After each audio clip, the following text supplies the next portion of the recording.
इमरान खान को अल्लाह ताला ने सब कुछ बख्शा, सब कुछ दिया, सही बात। सियासत नहीं दी थी। क्या जरूरत थी आने की?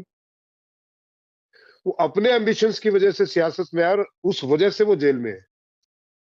बाकी जो जितने कांड उसने किए थे वो तो स्पोर्ट्समैन रहते हुए भी किए ही थे ना। देखो, आपने जीवन में बहुत सारे लोग देखे होंगे, कोई दुबला पतला सा है और कोई पैदा ही पहलवान होता है। आप समझ रहे हैं? तो आप उसको कैसे डिसाइड करते हैं कि ये ताकतवर है और ये कमजोर है?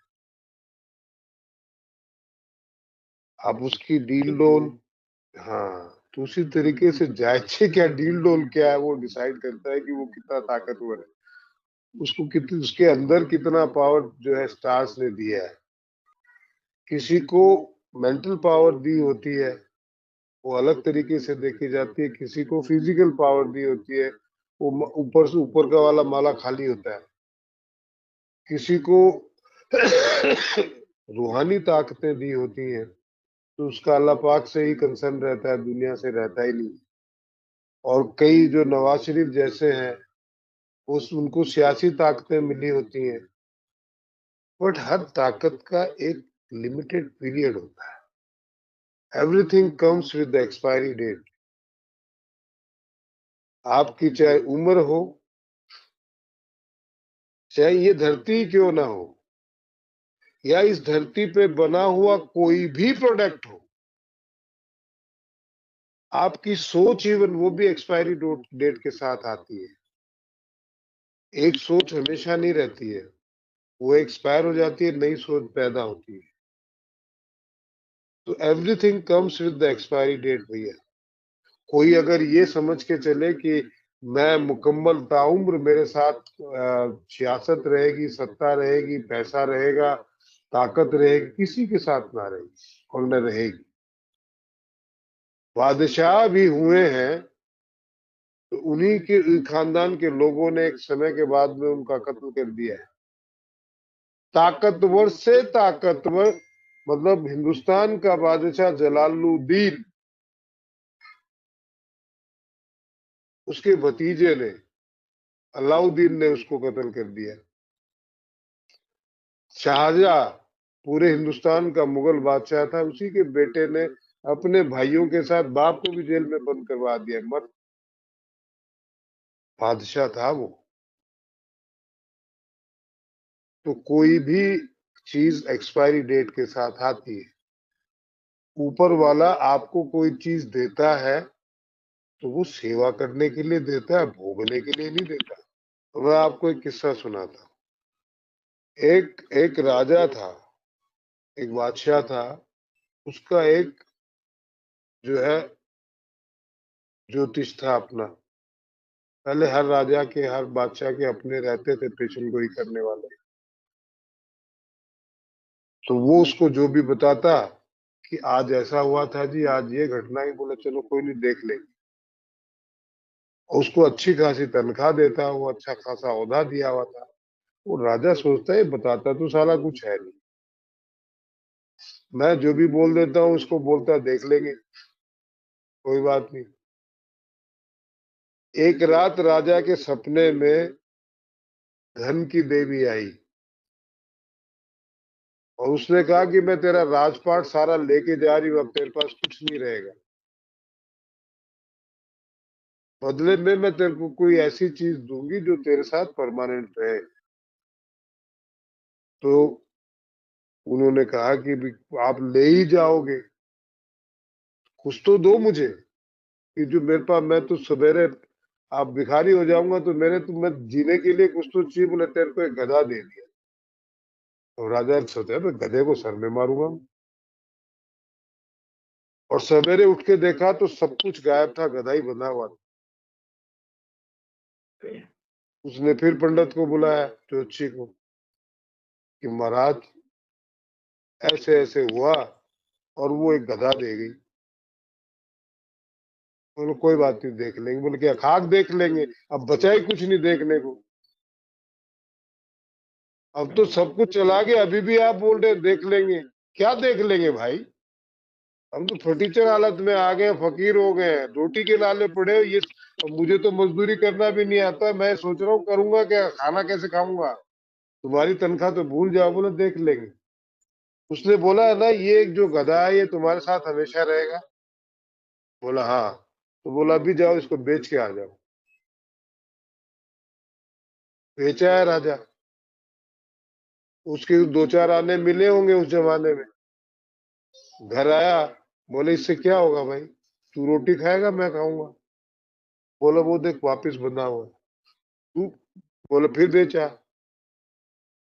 दिन में 10 बार बेचे वो राजा, फिर वैसा ही हो गया। तो ये जो पेशेंट को ही करने वाले लोग होते हैं, वो आपकी कुंडली में, हर आदमी की कुंडली में कोई ना कोई अच्छा ग्रह होता है।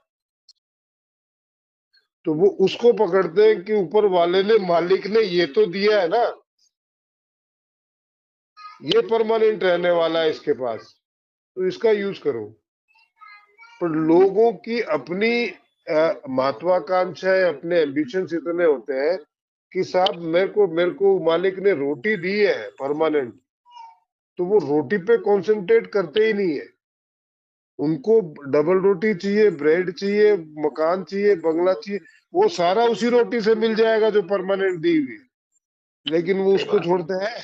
रोटी तो कोई भी खाता है, पूरे पाकिस्तान में सड़कों पे बिकती है। मुझे तो वो चाहिए, शौक वो चाहिए। चिकन मटन फलाना ढिमकाना जो भी है। तो लोग मरते हैं उसमें। जो मालिक ने उनको कुछ एक चीज दी है, अगर उसके उसके हिसाब से वो चले, तो किसी को कोई दिक्कत नहीं है, सारे खुश रहेंगे। और अब दुखी हम खुद अपने आप को करते हैं बेटा जी, क्योंकि जो दिया उसकी वैल्यू नहीं। आपके 4 भाई हैं, तो आपकी वैल्यू उनको नहीं है, और मैं आपको भाइयों की वैल्यू होगी। वो देखो जी उनका भाई कितना कमाल है, उसने उसको करोड़ों कमा के दे दिए। अरे ये तेरे लिए जान दे सकते हैं, वो उसके लिए जान नहीं देगा। अपने बच्चे, साडे न्याणे तो देखो जी कंजर है जी, बहुत सारे दिन नाक दम करी रखते। उन्हां दा न्याणा देखो बैठ के किवें पढ़ी जांदा है। वो कितना हरामखोर है तुहानू पता नहीं है। अच्छा, एक और, वोटी भावें रब किन्नी भी सोहनी दे दे तुहानू, वो दूजे दी चंगी लगदी है। तो जो आपकी आपकी थाली में कितना भी घी डाल दे खिचड़ी में, दूसरे की थाली में घी ज्यादा लगता ही है। ये हमारी पीड़ा का कारण है। इमरान खान को अल्लाह ताला ने सब कुछ बख्शा, सब कुछ दिया, सियासत नहीं दी थी। क्या जरूरत थी आने की? वो अपने एम्बिशंस की वजह से सियासत में आया, और उस वजह से वो जेल में है। बाकी जो जितने कांड उसने किए थे वो तो स्पोर्ट्समैन रहते हुए भी किए ही थे ना। और अगर वो, मैं आपको फिर बताता हूं, अगर वो फौज में चला जाता, स्पोर्ट्समैन नहीं होता, तो वो जर्नैल होता। हुकूमत फिर भी करनी थी उसने, 2.5 साल के लिखे थे वो वही करता, लेकिन बड़े शान शौकत से करता, न जेल जाना पड़ता है, और आज बड़ा आराम से बैठा होता। चाहे कितनी बीबी वो आ जाए, क्या नाम है, बुशरा, पहले क्या आई नहीं उसके जीवन में, हजारों बुशराएं आई है। सितंबर तक का ही मैंने बोला ना, इस सितंबर तक उसकी दिक्कत है। उसके बाद में अगर वो जिंदा रहा तो he will be the next prime minister of Pakistan. आज भी है वो, आवाम ने तो उसी को प्राइम मिनिस्टर चुना है भाई। आप मुजीब का देख लीजिए, मुजीबुर रहमान, आपने उसे प्रधानमंत्री नहीं बनाया, बनाना वो उसको योग था। तो आप इमरान खान को भी नहीं रोक सकते। आप मेरी पीड़ा को समझो, मेरे अंदर के दर्द को समझो। आप सितारों को नहीं रोक सकते भाई। साडे न्याणे तो देखो जी कंजर है जी, बहुत सारे दिन नाक दम करी रखदे। उन्हां दा न्याणा देखो बैठ के किवें पढ़ी जांदा है।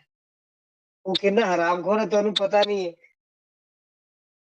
अच्छा, एक और ਵੋਟੀ ਭਾਵੇਂ ਰੱਬ ਕਿੰਨੀ ਵੀ ਸੋਹਣੀ ਦੇ ਦੇ ਤੁਹਾਨੂੰ, ਉਹ ਦੂਜੇ ਦੀ ਚੰਗੀ ਲੱਗਦੀ ਹੈ।